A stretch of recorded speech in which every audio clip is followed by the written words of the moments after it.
Bismillah, alhamdulillah, wassalatu wassalamu ala rasulillah. What comes to your mind when you think of a Muslim woman? A mysterious, veiled victim of male oppression, awaiting Western liberation? A slogan-shouting terrorist? An uneducated foreigner with whom you have little or nothing in common? Unless your social circle includes Muslim friends and acquaintances, the chances are that your impression of Muslim women have largely been formed by negative media stereotypes, images that usually have little to do with real life and may have been designed to attract more viewers, sell more products, or gain support for someone's political agenda. How much do you really know about Muslim women's lives or views? And why does it matter? Well, for one thing, Muslims account for 20 to 25% of the people on this planet, and Islam has become the second main religion in Europe. But did you know that the majority of European and American converts to Islam are women, not men? Would it surprise you to learn that many women in the Muslim world feel sorry for Western women and view them as being victimized? Have you ever stopped to consider why Muslim women who immigrate to the West usually maintain their identity and strive to pass it on to their children? A thinking person may well ask, if Islam is as oppressive to women as some journalists would have us believe, why aren't Muslim women running away in droves? What it is about Islam that attracts any followers outside its heartland? In this video, we aim to look beyond sensationalistic or alarmist stories to take a glimpse at what Islam has to offer educated women in today's world and understand why so many men and women of every race, color, and social class have made Islam their choice. The truth, like real life, is beyond propaganda and stereotypes. First of all, women are portrayed positively in the Quran and the Hadith, the sayings of the Prophet Muhammad sallallahu alaihi wasallam. The Quran is the only book of world scripture in which women are frequently referred to alongside men, and both are described as being friends and partners in faith. The following verses are just a few notable examples. وَالْمُؤْمِنُونَ وَالْمُؤْمِنَاتِ بَعْضُهُمْ أَوْلِيَاءُ بَعْضٍ يأمرون بالمعروف وينهون عن المنكر ويقيمون الصلاة ويؤتون الزكاة ويطيعون الله ورسوله أولئك سيرحمهم الله إن الله عزيز حكيم وعد الله المؤمنين والمؤمنات جنات تجري من تحتها الأنهار خالدين فيها ومساكن طيبة في جنات عدن ورضوان من الله أكبر ذلك هو الفوز العظيم. The believers, men and women, are protecting friends one of another. They promote the right and forbid the wrong, establish prayer, pay the poor due, and they obey Allah and His Messenger. As for these, God will have mercy on them. Surely, God is mighty, wise. God has promised to believers, men and women, gardens under which rivers flow, to dwell therein, and beautiful mansions in gardens of everlasting bliss. But the greatest bliss is the good pleasure of God Almighty. That is the supreme felicity. In another verse in Surah Al-Ahzab, the Quran states, Bismillahir Rahmanir Rahim, إِنَّ الْمُسْلِمِينَ وَالْمُسْلِمَاتِ وَالْمُؤْمِنِينَ وَالْمُؤْمِنَاتِ وَالْقَانِتِينَ وَالْقَانِتَاتِ وَالصَّادِقِينَ وَالصَّادِقَاتِ وَالصَّابِرِينَ وَالصَّابِرَاتِ وَالْخَاشِعِينَ وَالْخَاشِعَاتِ وَالْمُتَصَدِّقِينَ وَالْمُتَصَدِّقَاتِ وَالصَّائِمِينَ وَالصَّائِمَاتِ وَالْحَافِظِينَ فُرُوجَهُمْ وَالْحَافِظَاتِ وَالذَّاكِرِينَ اللَّهَ كَثِيرًا وَالذَّاكِرَاتِ أَعَدَّ اللَّهُ لَهُمْ مَغْفِرَةً وَأَجْرًا عَظِيمًا. Surely, for men who surrender to God and women who surrender, and men who believe and women who believe, and men who obey and women who obey, and men who speak the truth and women who speak the truth, and men who persevere in righteousness and women who persevere, and men who are humble and women who are humble, and men who give alms and women who give alms, and men who fast and women who fast, and men who guard their modesty and women who guard their modesty, and men who remember Allah much and women who remember, Allah has prepared for them forgiveness and a vast reward. There is no question in Islam of men and women being at odds with one another, engaged in some kind of historical struggle for power. Rather, the roles of both are complementary and essential. The Quran states, Bismillahir Rahmanir Rahim, يا أيها الناس اتقوا ربكم الذي خلقكم من نفس واحدة وخلق منها زوجها وبث منهما رجالا كثيرا ونساء واتقوا الله الذي تساءلون به والأرحام إن الله كان عليكم رقيبا. O mankind, be mindful of your duty to your Lord, who created you from a single being, and from it created its mate, and from the two of them has scattered countless men and women throughout the earth. Fear God, in whose name you demand your rights of one another, and be mindful of your duty towards the wombs that bore you. God is ever watching over you.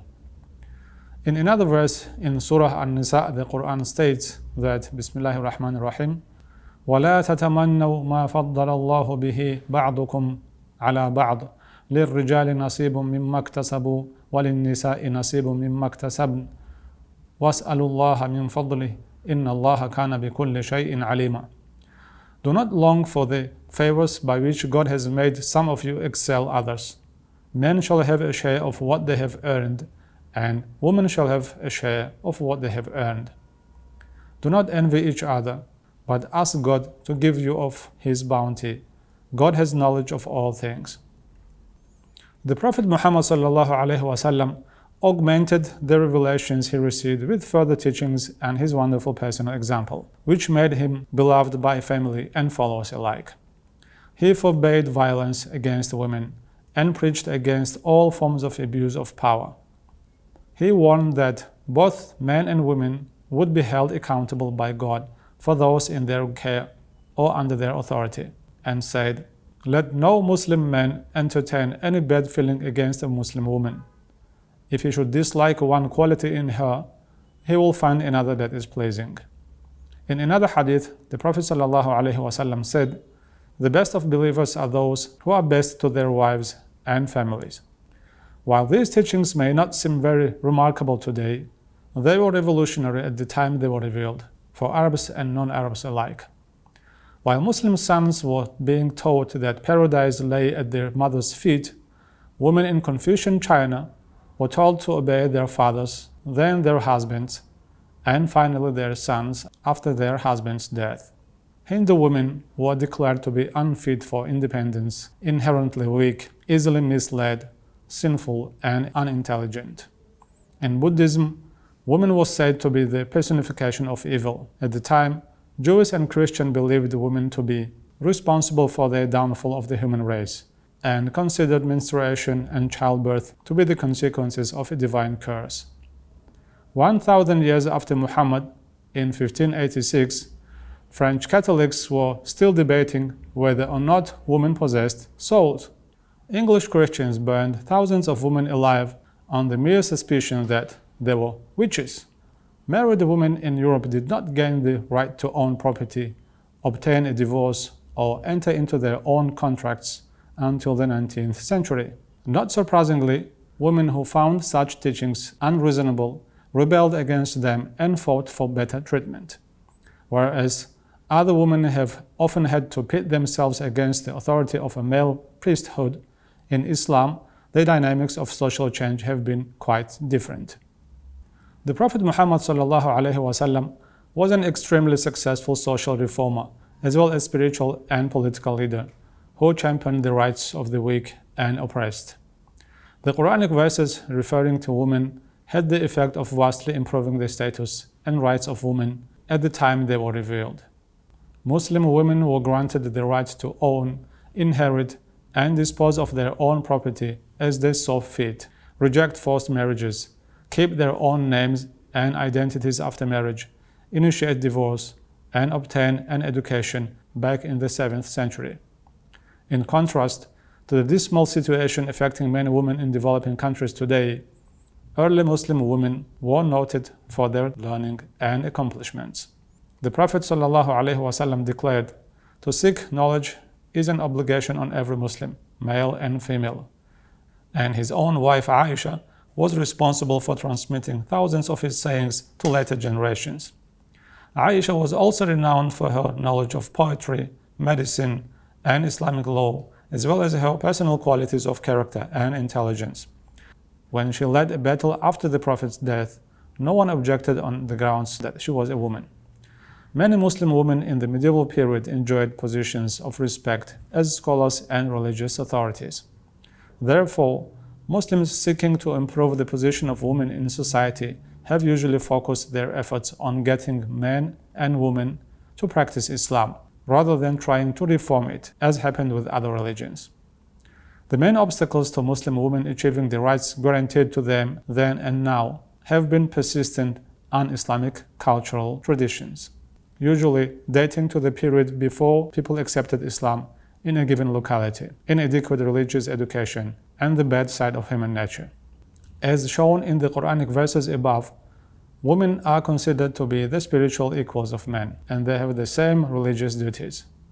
This is all the more important when we consider that the main goal of a Muslim is to serve God, and that this world is regarded as no more than a testing grounds to prepare oneself for eternal life after death. Therefore, worldly accomplishments, fame, wealth, and power simply do not have the same attraction for a Muslim whose main focus is on the next world. The Quran repeatedly draws our attention to the fact that the time we spend in this world is short and unpredictable, and what really counts is our character, how we treat others, and what we do with the blessings God has given us. In this context, home and family are of paramount importance, since stable families are essential to the rearing of well-adjusted children who will transmit their faith and values to the next generation.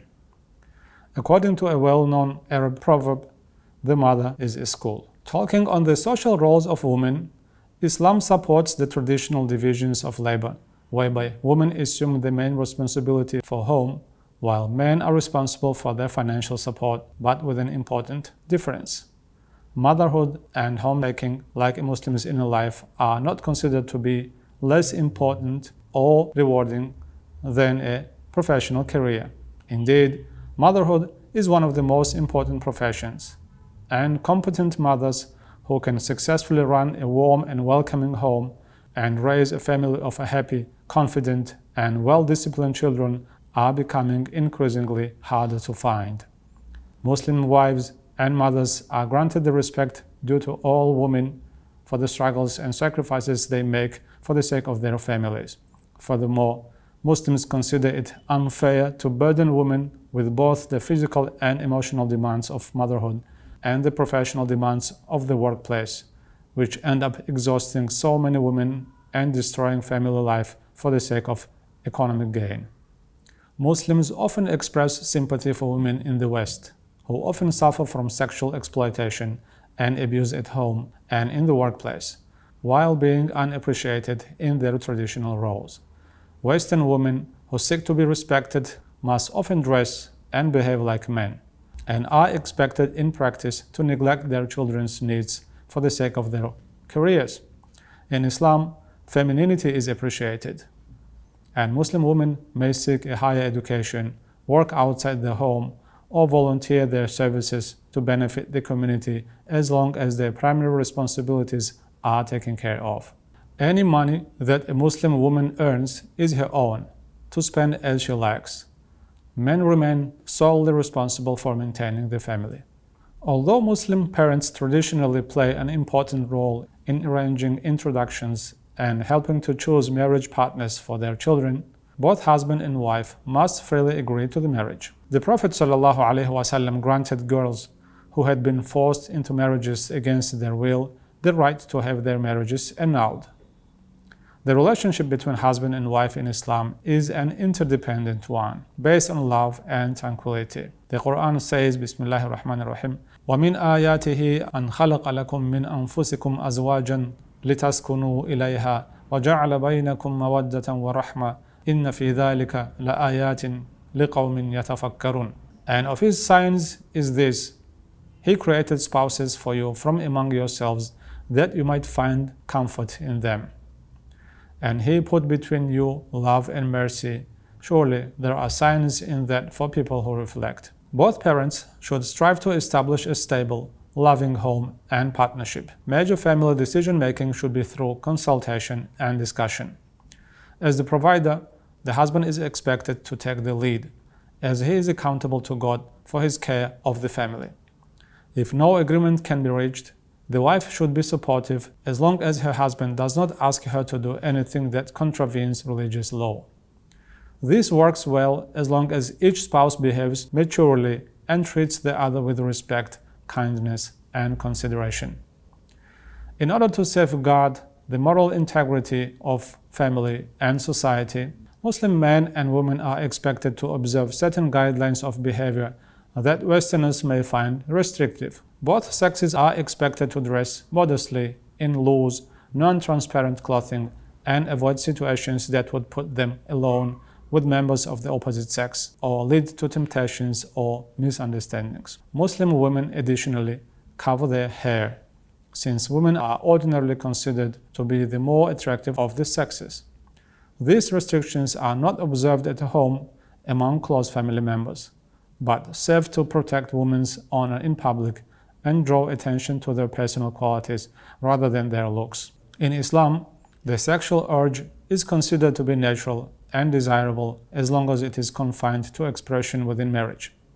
However, Muslims are saddened by the rise in the vulgar exploitation of women and the human body for marketing purposes and pornography, which inevitably result in a cheapening of sexuality and the undermining of family and spiritual life.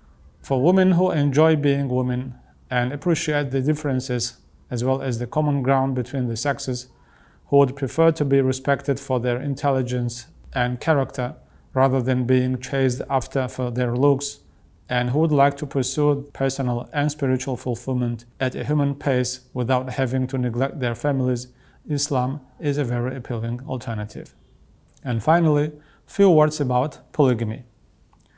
Many people are aware that Muslim men are permitted to marry more than one wife. What is not generally known is that strict conditions of equal treatment in terms of time and money are imposed on men who do, or that women may stipulate in their marriage contracts that they have the right to divorce if their husbands take another wife. In reality, monogamy is the norm, and polygamy the exception. It has never been common among Muslims, except in areas where it was already practiced, and it is seldom successful unless the first wife agrees. Islam did not introduce polygamy. In reality, some form of polygamy, whether with legal marriages, mistresses, prostitution, or extramarital affairs, occurs in every society. Rather, it allowed and regulated it in order to protect the women and children who might otherwise be taken advantage of. In certain cases, such as when the first wife is chronically or mentally ill or unable to bear children, when there are many widows and orphans due to war, or when a marriage has effectively broken down but the wife would prefer to remain married, open and legalized polygamy can be a workable second-best solution. The Prophet Muhammad ﷺ was married to his first wife Khadija for 25 years, and he did not take other wives until after her death. His marriages to several widows and divorcees in later years were primarily contracted for political and humanitarian reasons, as was expected of a man in his position. His home life was characterized by love, consideration, kindness, and respect.